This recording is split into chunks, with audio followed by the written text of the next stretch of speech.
ಶುರು ಮಾಡಲಾ? ರೈಟ್. ಬೆಳಗಾವಿ ಜಿಲ್ಲೆ ನಂದಗಡ ಪೊಲೀಸ್ ಸ್ಟೇಷನ್ ವ್ಯಾಪ್ತಿಯಲ್ಲಿ ನಂದಗಡ ಗ್ರಾಮದಲ್ಲಿನೇ ಪೊಲೀಸ್ ಸ್ಟೇಷನಲ್ಲಿ ಭಾನುವಾರ 19/4/2026 ಗಂಡ ಹೆಂಡತಿ ಮೇಲ್ಗಡೆ ಬೆಂಕಿ ಹಚ್ಚಿ ಒಂದು ಗಂಭೀರವಾದ ಗಾಯವಾಗಿರುತ್ತೆ. ಈ ಕೇಸನ್ನು ದಾಖಲು ಮಾಡಿ ಅಕ್ಯೂಸರನ್ನು ಕೂಡ ಅರೆಸ್ಟ್ ಮಾಡಲಾಗಿದೆ. ಈ ಕೇಸಲ್ಲಿ ಮಂಜುಳಾ ಎಂಬ ಹೆಣ್ಣು ಮಗಳಿಗೆ 27 ವರ್ಷ, 8 ವರ್ಷ ಹಿಂದೆ ಮದುವೆ ಆಗಿರುತ್ತದೆ. 2 ಮಕ್ಕಳು ಇರ್ತಾರೆ. ಒಂದು ಮಗಳು 5 ವರ್ಷ, ಒಂದು ಮಗನು 3 ವರ್ಷ. ಗಂಡ ಹೆಂಡತಿಗೆ ಅವಾಗ ಜಗಳ ಆಗ್ತಾ ಇರ್ತದೆ. ಸೊ ಈ ಸಂದರ್ಭದಲ್ಲಿ ಭಾನುವಾರ ಬೆಳಗ್ಗೆ 11 ಗಂಟೆಗೆ ಗಂಡ ಹೆಂಡತಿಗೆ ಒಂದು ಫಂಕ್ಷನ್ ಹೋಗುವುದಲ್ಲಿ ಒಂದು ಅಸಮಾಧಾನ ಮತ್ತು ಗಲಾಟೆ ಆಗಿರ್ತದೆ.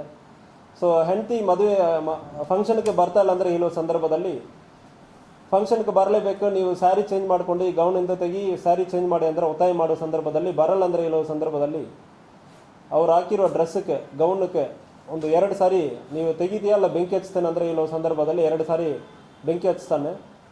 3ನೇ ಸಾರಿ ಬೆಂಕಿ ಹಚ್ಚುವ ಸಂದರ್ಭದಲ್ಲಿ ಕಂಪ್ಲೀಟಾಗಿ ಉರಿತಾ ಇತ್ತು. ಉರಿಯುವ ಸಂದರ್ಭದಲ್ಲಿ ಇದರಲ್ಲಿ ಅವ್ರಿಗೆ ಗಂಭೀರವಾದ ಗಾಯವಾಗಿರುತ್ತದೆ. ತಕ್ಷಣ ನಮಗೆ ಕಾಲ್ ಬಂದಿರೋ ತಕ್ಷಣ ನಾವು ಹೋಗಿ ಅಟೆಂಡ್ ಮಾಡಿದ್ವಿ.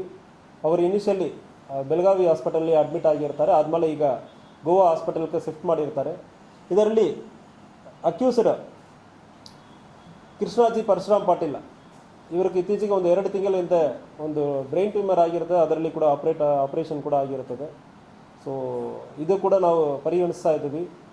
ಆದರೆ ಕೂಡ ಅಕ್ಯೂಸರನ್ನು ಅರೆಸ್ಟ್ ಮಾಡಲಾಗಿದೆ, ಆಲ್ರೆಡಿ ಜೈಲಿಗೆ ಕಳಿಸಲಾಗಿದೆ. ಈ ಕೇಸಲ್ಲಿ ಯಾವುದು ಪೆಟ್ರೋಲ್ ಇಲ್ಲ ಕೆರೋಸಿನ್ ಯಾವುದು ಹಾಕಿದಾರ ಅದ್ರ ಬಗ್ಗೆನೂ ಕೂಡ ವಿಚಾರಣೆ ನಡೀತಾ ಇದೆ. FSLಕ್ಕೆ ಅವರು ಹಾಕಿರೋ ಡ್ರೆಸ್ ಮತ್ತು ಸ್ಯಾಂಪಲ್ಸ್ ಅಲ್ಲಿ ಏನೇನು ಸ್ಯಾಂಪಲ್ ಸಿಕ್ಕಿದೋ ಅದನ್ನು ಕೂಡ ತೊಗೊಂಡಿದ್ದೀವಿ. ಮತ್ತು ಸೀನ್ ಆಫ್ ಕ್ರೈಮ್ ಆಫೀಸರ್ಸನ್ನು ಕಳಿಸಿ ಅಲ್ಲಿ ಯಾವುದು ಮೆಟೀರಿಯಲ್ಸ್ ಉರಿತಾ ಇರೋ ಮೆಟೀರಿಯಲ್ಸ್ ಯಾವುದು ಪೆಟ್ರೋಲ್ ಡೀಸೆಲ್ ಯಾವುದು ಹಾಕಿ ಬೆಂಕಿ ಹಚ್ಚಿದಾರ ಅದ್ರ ಬಗ್ಗೆನೂ ಕೂಡ ವಿಚಾರಣೆ ನಡೀತಾ ಇದೆ. ಸೊ ಪ್ರೈಮ ಫೇಸಿ ನಮಗೆ ಫಿಸಿಕಲಿ ಚೆಕ್ ಮಾಡೋ ಸಂದರ್ಭದಲ್ಲಿ ಡ್ರೆಸ್ನೇ ನೈಲಾನ್ ಡ್ರೆಸ್ ಇರೋದ್ರಿಂದ ಸ್ವಲ್ಪ ಉರಿತಾ ಇರೋದು ಕಂಡು ಬಂದಿದೆ. ಗಾಯ ಸೂಪರ್ಫಿಷಿಯಲ್ ಗಾಯ ಅಂದರೆ ಡಾಕ್ಟರ್ ಇನಿಷಿಯಲಿ ಹೇಳಿದ್ದಾರೆ. ವಿಚಾರ ತನಿಖೆ ನಡೀತಾ ಇದೆ. ಸೂಪರ್ಫಿಷಿಯಲ್ ಇಂಜುರಿ ಅಂದರೆ ಹೇಳಿದ್ದಾರೆ, ಬೆಂಕಿ ಸ್ವಲ್ಪ ಜಾಸ್ತಿ ಆಗಿದೆ ಬಾಡಿಯಲ್ಲಿ, ಬಟ್ ಸೂಪರ್ಫಿಷಿಯಲ್ ಇಂಜುರಿ ಅಂದರೆ ಹೇಳ್ತಾ ಇದ್ದಾರೆ. ಸೊ ಗೋವಾ ಹಾಸ್ಪಿಟಲಲ್ಲಿ ಈಗ ಇದ್ದಾರೆ, ಪರವಾಗಿಲ್ಲ ಅಂದರೆ ಹೇಳ್ತಾ ಇದ್ದಾರೆ.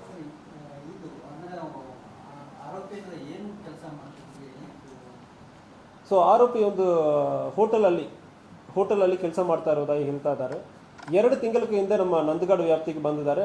ನೇಟಿವ್ ಇಲ್ಲಿ ಬೆಳಗಾವಿ ಜಿಲ್ಲಾ ನಂದಗಡ ಸುತ್ತಮುತ್ತ ಇರುವ ಗ್ರಾಮದಲ್ಲಿ ನೇಟಿವ್. ಬಟ್ ಆದರೆ ಕೂಡ ಇತ್ತೀಚೆಗೆ ಅವರು ಗೋವಾಗೆ ಹೋಗಿ ಅಲ್ಲಿ ಭಾಳಷ್ಟು ವರ್ಷ ಕೆಲಸ ಮಾಡಿ ಈಗ ಇತ್ತೀಚೆಗೆ 2 ತಿಂಗಳ ಹಿಂದೆ ನಂದಗಡಕ್ಕೆ ರಿಟರ್ನ್ ಆಗಿ ನಂದಗಡಲ್ಲಿ ಒಂದು ಬಾಡಿಗೆ ಮನೆಯಲ್ಲಿ ವಾಸ ಇರೋದು ಕಂಡು ಬಂದಿರ್ತದೆ.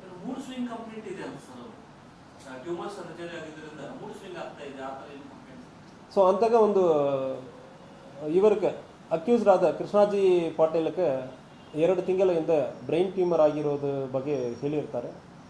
ಸ್ವಲ್ಪ ಮೆಂಟಲ್ ಸ್ಟೆಬಿಲಿಟಿನೂ ಕೂಡ ನಾವು ಕೂಡ ಡಾಕ್ಟರ್ ಕಡೆಯಿಂದ ಸರ್ಟಿಫಿಕೇಟ್ ತೊಗೊಳ್ತಾ ಇದ್ದೀವಿ. ಇದರ ಮೆಂಟಲಿ ಏನೋ ಸೀರಿಯಸ್ ಇಶ್ಯೂ ಇದೆ ಅಂದ್ರೆ ಕೂಡ ಚೆಕ್ ಮಾಡ್ತಾ ಇದ್ದೀವಿ. ಸಂಡೇ ಬೆಳಗ್ಗೆ 11 o'clock ಹತ್ತಿರವಾಡಿ, ನೇಟಿವ್ ಹತ್ತಿರವಾಡಿ. ಸೊ ಅವರು ನೇಟಿವ್ನಿಂದ ಗೋವಾಕ್ಕೆ ಹೋಗಿ ಅಲ್ಲಿ ಈಗ ಕೆಲಸ ಮಾಡಿಕೊಂಡು ಹೋಟೆಲಲ್ಲಿ ಕೆಲಸ ಮಾಡಿಕೊಂಡು ಇದ್ದಾರೆ. ಇತ್ತೀಚೆಗೆ ಬ್ರೈನ್ ಟ್ಯೂಮರ್ ಎಲ್ಲ ಒಂದು 2 ತಿಂಗಳ ಹಿಂದೆ ಬ್ರೈನ್ ಟ್ಯೂಮರ್ ಆಗಿ ರಿಕವರಿ ಆಗಿರ್ತಾರೆ. ಈಗ ನಂದಗಡ ಕಡೆ ಬಂದು ವಾಸವಾಗಿದ್ದಾರೆ. ಇಲ್ಲ, ಬೇರೆ ಸ್ಟ್ರಾಂಗ್ ರೀಸನ್ಸ್ ಅಂದರೆ ಏನು ಕಂಡು ಬಂದಿಲ್ಲ. ಮತ್ತು ಅಲ್ಲಿಗೆ ಯಾವುದೋ ಪೆಟ್ರೋಲ್ ಹಚ್ಚಿನೋ ಇಲ್ಲ ಡೀಸೆಲ್ ಹಚ್ಚಿನೋ ಹಾಕಿರೋದು ಕಂಡು ಬಂದಿಲ್ಲ. ಪ್ರೈಮ ಫೇಸಿ ಕಂಡು ಬಂದಿಲ್ಲ. ಬಟ್ FSLಗೆ ಸ್ಯಾಂಪಲ್ಸನ್ನು ಕಳಿಸಿದ್ದೀವಿ. ಇಲ್ಲ, ಫ್ಯೂಯಲ್ ಹಾಕಿರೋದು ಫಿಸಿಕಲ್ ಅಪಿಯರೆನ್ಸಲ್ಲಿ ಅಲ್ಲಿ ಬಾಟಲ್ ಹಾಕಿರೋದು ಯಾವುದೂ ನಮ್ಮ ಗಮನಕ್ಕೆ ಇಲ್ಲ. ಸೊ ಜನರಲಿ ಸ್ಮೆಲ್ ಇರ್ತದೆ, ಹೆವಿ ಸೆಂಟ್ ಇರುತ್ತದೆ. ಕೆಲವೊಂದು ಸಾರಿ ಆ ಹೀಟಲ್ಲಿ ಯಾವುದು ವೇಪರ್ ಆಗಿರುತ್ತೆ ಅಂದರೆ ಸ್ಮೆಲ್ ಬರಲ್ಲ ಅಂದರೆ ಅದು ಆ ಅಸಂಪ್ಷನ್ ಕೂಡ ತೊಗೊಂಡಿದ್ದೀವಿ. ಬಟ್ ಆದರೆ ಸುತ್ತಮುತ್ತ ಎಲ್ಲಿ ಕೂಡ ನಮಗೆ petrol diesel R any smell ಯಾವುದು ಕಂಡು ಬಂದಿಲ್ಲ. ಬೇರೆ ಯಾವುದು ಮೆಟೀರಿಯಲ್ ಯೂಸ್ ಮಾಡಿದ್ದಾರೆ ಅದ್ರ ಬಗ್ಗೆನೂ ಕೂಡ ವಿಚಾರಣೆ ನಡೀತಾ ಇದೆ. ಸೊ ಅದಕ್ಕೆ ಬಟ್ಟೆ ಮತ್ತು ಉಳಿದ ಸ್ಯಾಂಪಲ್ಸ್ ಅಲ್ಲಿ ಸುತ್ತಮುತ್ತ ಸಾಯಿಲ್ ಸ್ಯಾಂಪಲ್ ಇದೆಲ್ಲ ತೊಗೊಂಡು FSLಗೆ ಕಳಿಸಿದ್ದೀವಿ. ಸೊ ಇದಕ್ಕೆ ಹಿಂದೆ ಆಗಿರೋದ್ರ ಬಗ್ಗೆ ಯಾವುದೂ ಮಾಹಿತಿ ಇಲ್ಲ, ಇಂತಹ ಆಗಿರಲ್ಲ. ಗಲಾಟೆ ಆಗ್ತಾ ಇದೆ ಅಂದರೆ ಫ್ಯಾಮಿಲಿಯಲ್ಲಿ ಹೇಳಿದ್ದಾರೆ. ಸೊ ಅದ್ರ ಬಗ್ಗೆ ಈಗ ಫರ್ದರ್ ಸ್ಟೇಟ್ಮೆಂಟ್ ತೊಗೊಳ್ಬೇಕು. ಅವರ ವಿಕ್ಟಿಮ್ ಅವರ ತಾಯಿ ಕಂಪ್ಲೇಂಟ್ ಕೊಟ್ಟಿದ್ದಾರೆ, ಮಂಜುಳಾ ಅವರ ತಾಯಿ ಕಂಪ್ಲೇಂಟ್ ಕೊಟ್ಟಿದ್ದಾರೆ. ಸೊ ಮನೆಯಲ್ಲಿ ದೈಹಿಕ ಅಸಾಲ್ಟ್ ಮಾಡಿರೋದಾಗಿ ಕಂಪ್ಲೇಂಟಲ್ಲಿ ಇದೆ. ಬಟ್ ಅದ್ರ ಬಗ್ಗೆ ವಿಚಾರಣೆ ಮಾಡಬೇಕು.